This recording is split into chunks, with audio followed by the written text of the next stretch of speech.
আজকের গল্পটা শোনার আগে একটা কথা মনে রাখো, এই গল্পটা কোনো বানানো গল্প না। এটা সেই রাতের ঘটনা, যে রাতে একটা নৌকায় যাত্রী ছিল একজন, কিন্তু শেষ পর্যন্ত ফিরে আসে শুধু নৌকাটা, আর ভিতরে থাকে ভেজা পায়ের ছাপ।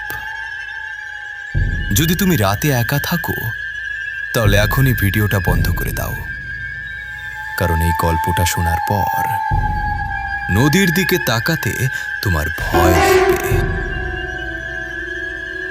রাতটা অদ্ভুতভাবে নীরব, শুধু দূরে নদীর পানি ধীরে ধীরে বয়ে যাচ্ছে। ঘাটে দাঁড়িয়ে আমি চারপাশে তাকালাম, কোনো মানুষের চিহ্ন নেই, শুধু একটি পুরনো নৌকা বাঁধা। নৌকাটি হালকা দুলছে, যেন কেউ সদ্য নামছে। আমার বুকের ভিতর হালকা একটা অস্বস্তি তৈরি হলো। বাতাসে কেমন একটা ঠান্ডা অনুভূতি। মনে হলো এই জায়গাটা ঠিক স্বাভাবিক নয়। হঠাৎ বুড়ো লোকটার কথা মনে পড়ল। সে বলেছিল, এই সময় নদী পার হইস না, পানি সব সময় পানি না, মাঝে মাঝে কিছু থাকে যা দেখা যায় না। আমি তখন হেসে উড়িয়ে দিয়েছিলাম, কিন্তু এখন সেই কথাগুলো কানে প্রতিধ্বনি করছে। আমি নিজের সাহস জোগালাম, ধীরে ধীরে নৌকার দিকে এগোলাম। পায়ের নিচে কাঠের শব্দ, নৌকায় উঠে পড়লাম। নৌকা হালকা দুলে উঠল। মনে হলো কেউ যেন ভারসাম্য হারালো, কিন্তু আমি একাই তো। নৌকা ধীরে ধীরে পানি ছুঁয়ে এগোতে শুরু করল। আমি বৈঠা শক্ত করে ধরলাম। চারপাশে অদ্ভুত নীরবতা, কুয়াশা ধীরে ধীরে ঘন হচ্ছে। দূরের সবকিছু অদৃশ্য হয়ে যাচ্ছে। পানি অদ্ভুতভাবে ঢেউ খেলছে, হালকা ফিসফিস আওয়াজ চারপাশে। প্রতিটি ঢেউ যেন কিছু বলতে চাইছে। মনে হলো নদী আমার দিকে তাকাচ্ছে। আমার হাত কাঁপছে, তবুও বৈঠা চালিয়ে যাচ্ছি।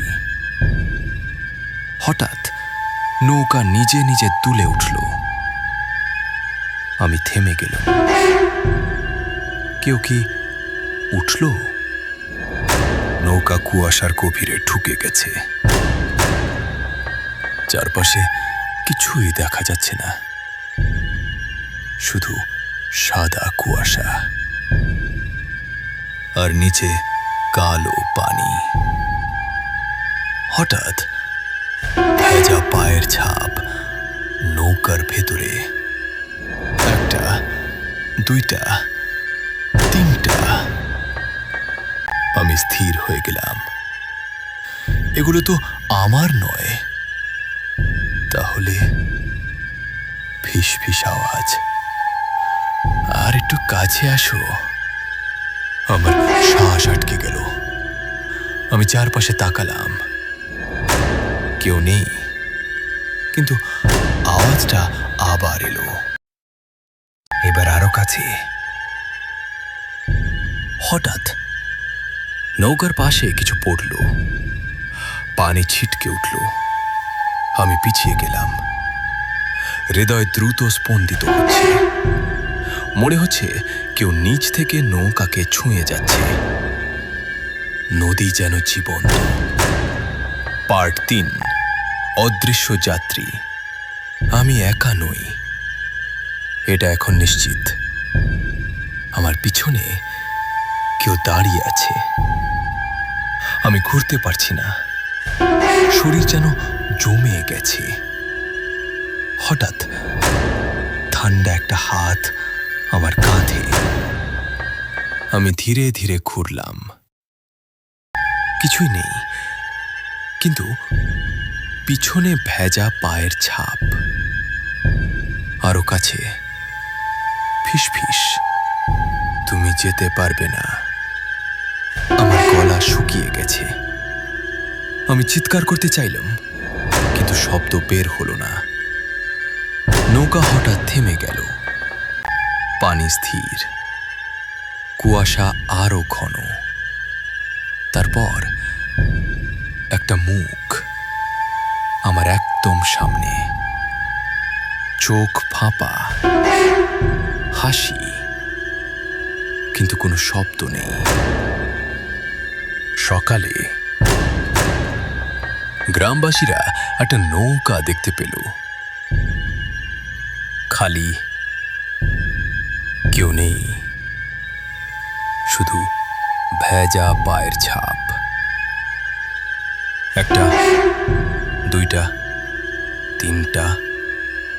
বুড়ো লোকটা ধীরে বলল, আর একজন নেওয়া হলো। নদী আবার শান্ত, কিন্তু সে অপেক্ষা করছে পরবর্তী যাত্রীর জন্য। আজকের গল্প এখানেই শেষ, কিন্তু নদীটা এখনো আছে। সেই নৌকাটাও মাঝে মাঝে দেখা যায়।